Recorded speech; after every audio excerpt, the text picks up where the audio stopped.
মিরপুরে তারার মেলা।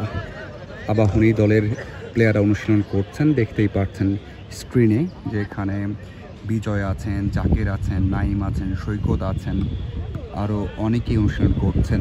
জাতীয় দলের তারকা সমৃদ্ধ দল, এবং কেমন করতে পারে সেটা পয়েন্ট টেবিলই বলে দিচ্ছে।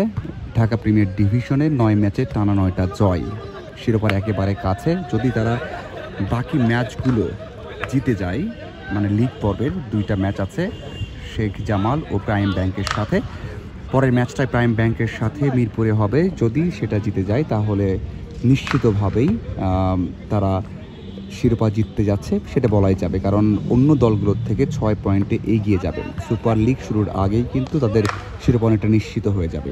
পাশেই প্রাইম ব্যাংক অনুসরণ করছে। প্রাইম ব্যাংকের তারকা যোগ দিয়েছেন মুশফিকুর রহিম তাদের ইনজুরি কারণে দলে যোগ দিতে পারেননি। এর আগে হাসান মাহমুদ যোগ দিয়েছেন টেস্ট ম্যাচ খেলে। মুশফিক ইনজুরিতে ছিলেন, অবশ্যই তাদের শক্তি বাড়াচ্ছে। যদিও তারা 9 ম্যাচে 12 পয়েন্ট নিয়ে টেবিলের 4 নম্বরে আছে। এখান থেকে শিরোপা জেতাটা অনেক কষ্টকর বা একেবারেই সম্ভাবনা নেই বললেই চলে। তারপরেও যদি আবাহনীকে হারাতে পারে তাহলে তাদের সম্ভাবনা তৈরি হবে। এছাড়া আমরা দেখছি নেটে অনুশীলন করেছে মোহামেডান স্পোর্টিং ক্লাব। মোহামেডানের মাহমুদুল্লাহ রিয়াদ দীর্ঘক্ষণ ব্যাট করেছেন, স্ক্রিনে দেখতে পাচ্ছেন এখনও ব্যাট করছেন। প্রায় ঘন্টা দেড়েক আগে থেকে নেটে ঢুকেছেন বা নেট শুরু করেছেন, এখনও করছেন, দীর্ঘ সময় করছেন। তার উপর বড় দায়িত্ব, 14 পয়েন্ট নিয়ে টেবিলের 3 নম্বরে আছে মোহামেডান। অবশ্যই তারা চাইবে যে এই জায়গা থেকে শিরোপার সম্ভাবনা টিকে রাখতে, যেন শেষ পর্যন্ত সেই সম্ভাবনা থাকে। আবাহনী খারাপ করলে যেন শিরোপা জয়ের স্বপ্ন তারা দেখতে পারে। ঈদের পর, ঈদের ছুটি শেষে সবাই যোগ দিয়েছেন, তাতে তারকায় সমৃদ্ধ হয়ে গেছে। একমাত্র সাকিব আল হাসানকে ছাড়া, অথবা আমরা বলতে পারি যে মাশরাফিকে ছাড়া প্রায় সবাই ছিলেন।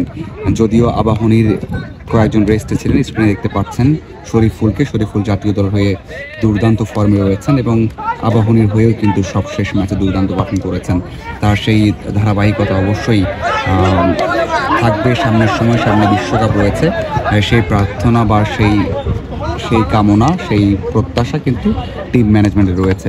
বাংলাদেশ দলে বড় চিন্তা, আমরা বিজয়কে দেখতে পাচ্ছেন যে বিজয়ের মতো যারা ওপেন করছেন তাদেরকে নিয়ে, কারণ ওপেনাররা ভালো করছেন না। সৌম্য ইনজুরিতে, লিটন দাস ফর্মে নেই, সেই বিষয়টাও ভাবাচ্ছে। সেই ক্ষেত্রে প্রাইম ব্যাংকের ইমন দুর্দান্ত ফর্মে রয়েছেন, শীর্ষ রান গেটারের তালিকায় টপে রয়েছেন। সেই দিক দিয়ে তার দিকে চোখ থাকবে অবশ্যই জুনিয়র তামিমের দিকে, কারণ জুনিয়র তামিম আমরা জানি যে খুব ভালো করেছেন সবশেষ ওয়ানডে ম্যাচে, যদিও টি-20তে এখনও অভিষেক হয়নি, এবং বিশ্বকাপে খেলেছেন, ওয়ানডে বিশ্বকাপে সেই অভিজ্ঞতা আছে। দেখতেই পাচ্ছেন আবাহনী তাদেরকে হারিয়ে নিচ্ছে ক্রিকেটারদের, এবং চাইবে টানা 2 ম্যাচ জিতে সুপার লিগে যাওয়ার আগে টানা 11 ম্যাচ জিতে লিগটা অনেকটা নিশ্চিত করতে।